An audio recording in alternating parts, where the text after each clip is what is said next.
She says, in the midnight hour, I can feel your power.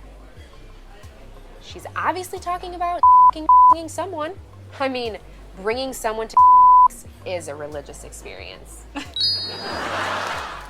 So, Here we go. what? You said this was gonna be a quick download. Is it just you, or are there other people here for this intervention? All I want is to empower you to share with me. Share what? All I need you to do is to keep... This was shot in a sort of multicam style where the characters break the fourth wall, the use of audience for sound reaction, and there's also a bit of animation in here, clearly. The two characters represent two very different sides, as one is overly positive and the other is seeing all the negatives of their work, and it's sort of the clash between these two mindsets within this. Really clever take on the management worker relationship. The comedy really came from the fact that we have such a mundane work conversation about a very extraordinary job and a very strange out there situation. Having the worker literally talk about murdering people while the management simply regurgitates, um, cliche work sayings and work talk back to them, little canned sayings instead of really addressing the magnitude and the seriousness of these job concerns. I thought that was really funny and really well done. So the writing was really great in this film. I loved the deadpan acting from the management as the worker describes, you know, killing people, being a freelance hit person. Um, just that term in itself is ridiculous and very funny. Um, yeah, like concerning yourself with healthcare and taxes when you're a hit person um, is just a funny concept, and I think it's executed really well in this film.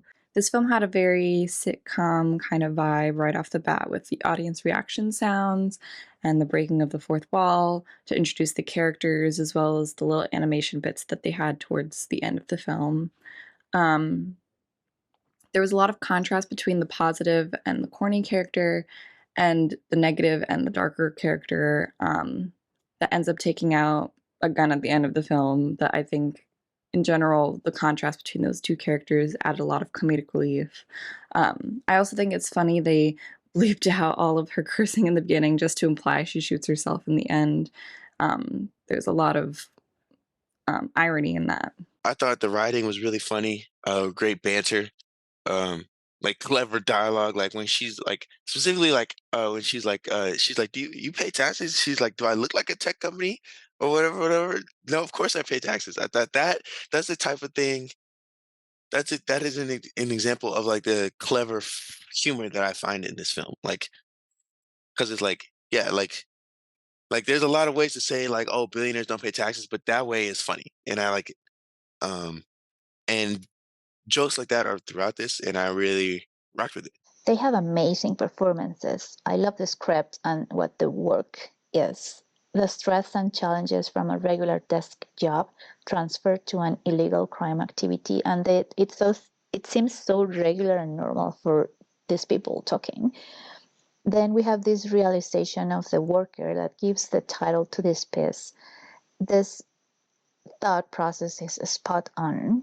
And I think they give a great element with having laughter and clapping as if it was a live show. It was very clever. I loved it. I really liked the title, and some of the writing was great in this. The subject was interesting as far as, these two having a conversation in a diner very casually about the type of work that they do. How she's a freelance hit person and how that looks, on the side of the freelancer as far as taxes and everyday life and things like that. Kind of makes me laugh that she says that these people are crazy when she's the one killing the ones they're, hiring her to kill. At the beginning, it seemed to be more black and white. And then the audience interaction, the audience track was interesting, and how it was set up sort of to be a comedy.